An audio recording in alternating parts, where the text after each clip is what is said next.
यार दोस्तों जैसा कि आप लोग अवगत हैं कि हम लोग भूगोल की महत्वपूर्ण श्रृंखला का अध्ययन कर रहे हैं। दोस्तों कल हमने भूगोल की इस श्रृंखला के अंतर्गत पार्ट 5 के अंतर्गत हमने जो है प्रश्न नंबर 1 से 26 तक का अध्ययन किया था। आज हम लोग प्रश्न नंबर 26 से 50 तक का पुनः अध्ययन करेंगे। आइए बिना किसी देरी के स्टार्ट करते हैं।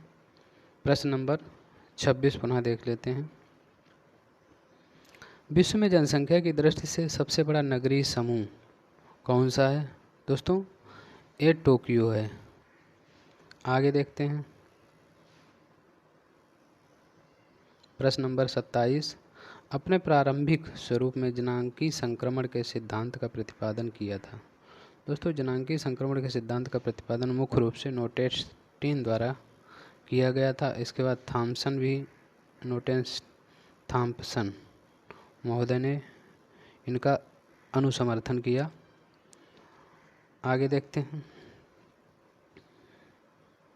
प्रश्न नंबर 28,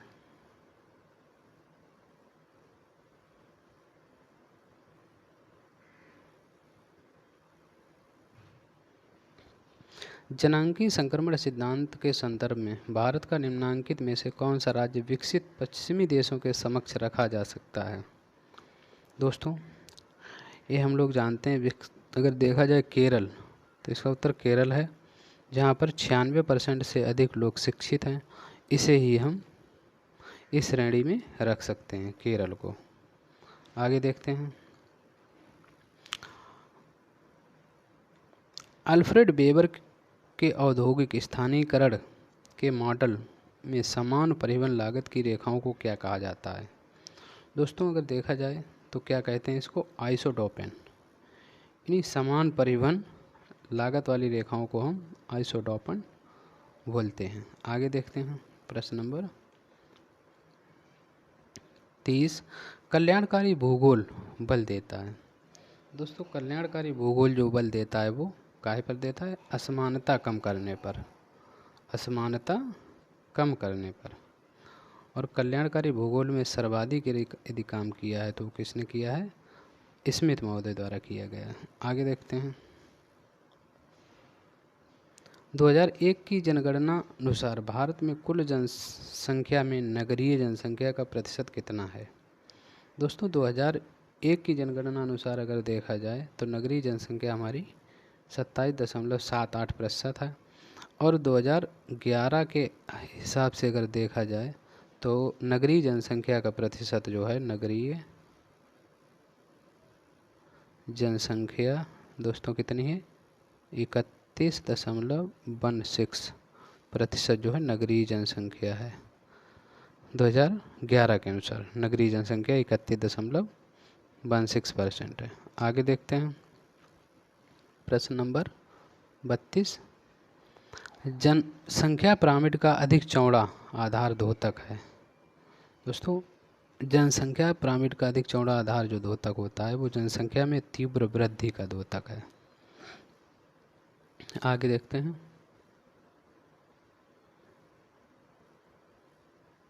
प्रश्न नंबर 33, निम्नांकित में से किस प्रदेश की पोषी क्षमता सबसे कम होगी?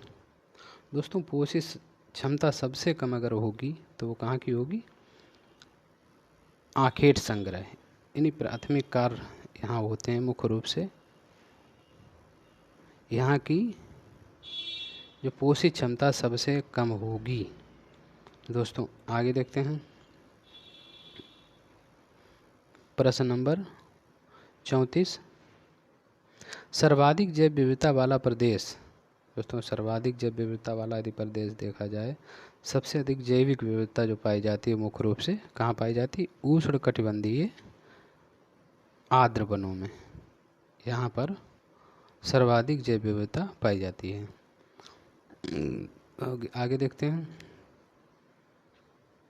एक क्षेत्र के प्ररोहण या वनस्पति में समयांतर क्रमबद्ध परिवर्तन को किस रूप में जाना जाता है? इस तरह के प्रश्न कई बार पूछे गए हैं दोस्तों और पूछे जाते हैं। समयांतर क्रमबद्ध परिवर्तन को हम कहते हैं अनुक्रमण। आगे देखते हैं।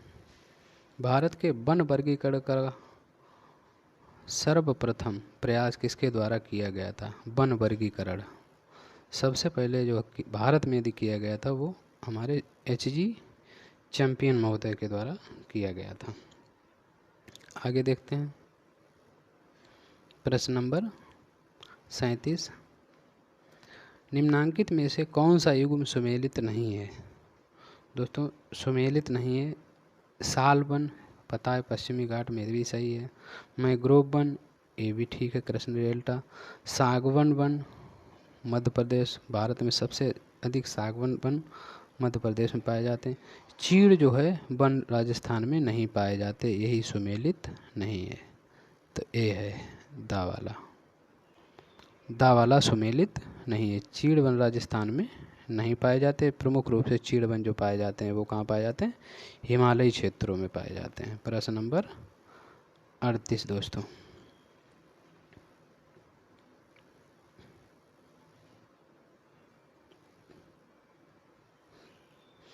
प्रश्न नंबर 38 में देखते हैं निम्नांकित में से कौन सा युग्म सुमेलित नहीं है? चिल्का झील पता है दोस्तों कहाँ है? उड़ीसा में। सांवर झील राजस्थान में है। बुलर झील जम्मू कश्मीर है। भटकल झील पंजाब में नहीं है दोस्तों। आगे देखते हैं निम्नांकित में से कौन सा युग्म सुमेलित नहीं है? दोस्तों जर्मन भू राजनीति ये हमको पता है, हाउसहोफर सही है। उपांत क्षेत्र जिसे इंग्लिश में रिमलैंड कहते हैं ये भी ठीक है। राज्य का जैविक सिद्धांत ऑर्गेनिक थ्योरी ऑफ स्टेट रेटचल महोदय पहले बताया जा चुका है, ये भी सही है। कार्यात्मक उपागम जो है ये गलत है, तो इसका उत्तर ये होगा बा। आगे देखते हैं प्रश्न नंबर 40। इंग्लिश चैनल में थोड़े ही समय के अंतर पर दो ज्वार आने की व्याख्या किस सिद्धांत से होती है? वह है दोस्तों यह सिद्धांत जो है प्रदोलन तरंग सिद्धांत है। ये है संतुलन सिद्धांत न्यूटन ने दिया, आइजैक न्यूटन ने। स्थिर प्रगामी हैरिस ने दिया, स्थिर वेबल ने दिया। तो इस तरह ये सिद्धांत दिए गए। आगे देखते हैं निम्नांकित में से कौन सी एक सांस्कृतिक परिवर्तन की प्रक्रिया नहीं है? दोस्तों सांस्कृतिक परिवर्तन की प्रक्रिया नहीं है, तो इसका उत्तर होगा पृथक्करण। बाद बाकी सभी सांस्कृतिक परिवर्तन की प्रक्रिया है। आगे देखते हैं प्रश्न नंबर 42 को। भूगोलवेत्ता अपने सिद्धांतों के निर्माण में किस आवश्यक चर या परिवर्तक का उपयोग करते हैं? तो इसका उत्तर दोस्तों होगा स्थानिक, स्पेटियल। इसका ही प्रयोग मुख्य रूप से करते हैं। इससे अब वह स्थानीय कारकों के माध्यम से अपने सिद्धांतों का निर्माण करते हैं। आगे देखते हैं प्रजातियों के भौतिक लक्षणों में परिवर्तन लाने वाला प्रमुख कारक कौन सा है? दोस्तों तो प्रमुख कारक वो है जलवायु।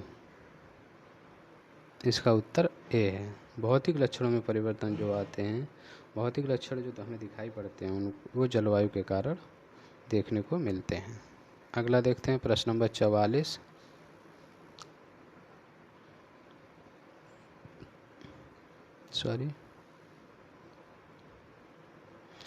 अभिनव विचारों के अनुसार भारत में दक्षिण पश्चिम मानसून का विस्फोट प्रधानता संबंधित है। तो दोस्तों दक्षिण पश्चिम मानसून जो प्रमुख रूप से संबंधित है वो जेठ धारा का हिमालय के उत्तर की ओर आकस्मिक स्थानांतरण से। इसका उत्तर आ होगा। प्रश्न नंबर 44 44 हो गया। प्रश्न नंबर 45 दोस्तों।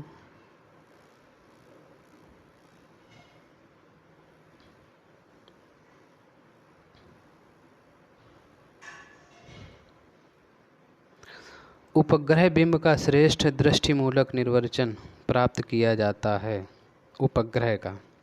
दोस्तों इसका उत्तर मिथ्या रंगीन बिंब से। इसका उत्तर आ होगा। अगला देखते हैं प्रश्न नंबर 46। सम्मान रेखा मानचित्र के निर्माण में प्रमुख समस्या होती है। सम्मान रेखा मानचित्र में प्रमुख समस्या दोस्तों होती उपयुक्त वर्ग अंतराल का चयन करना। ये देखने को हमें मिलती है। प्रश्न नंबर 47।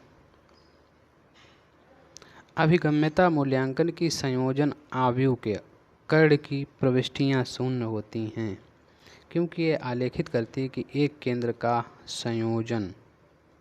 संयोजन क्या है दोस्तों, तो इसका उत्तर बा होगा। जाल में उसी केंद्र से संयोजन होता है इसका। अगला देखते हैं प्रश्न नंबर 48।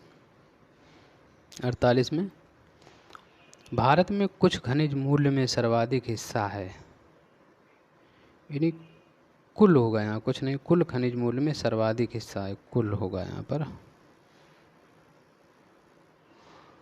कुल काहे का हिस्सा है दोस्तों, इसका हिस्सा है ईंधन खनिजों का। आ होगा 48 का। 49। प्रश्न नंबर 49 में देखते हैं भारत में वह उद्योग जो सर्वाधिक व्यापक रूप में वितरित है, वो कौन सा होगा, वो तो सबको पता है। वस्त्र उद्योग जो है वो सर्वाधिक व्यापक रूप से वितरित है। आगे देखते हैं प्रश्न नंबर लास्ट। भारत के उप हिमालय क्षेत्र में पर्वतपदी मैदानों को कहते हैं। दोस्तों ये भी कई बार प्रश्न पूछा गया है, तो इसे कहते हैं दोस्तों तराई। दोस्तों अभी तक आपको हमारी ये श्रृंखला कैसी लगी कृपया कमेंट करके बताइएगा। यदि अच्छी लगी तो हमारे चैनल को सब्सक्राइब कीजिएगा। तब तक के लिए धन्यवाद।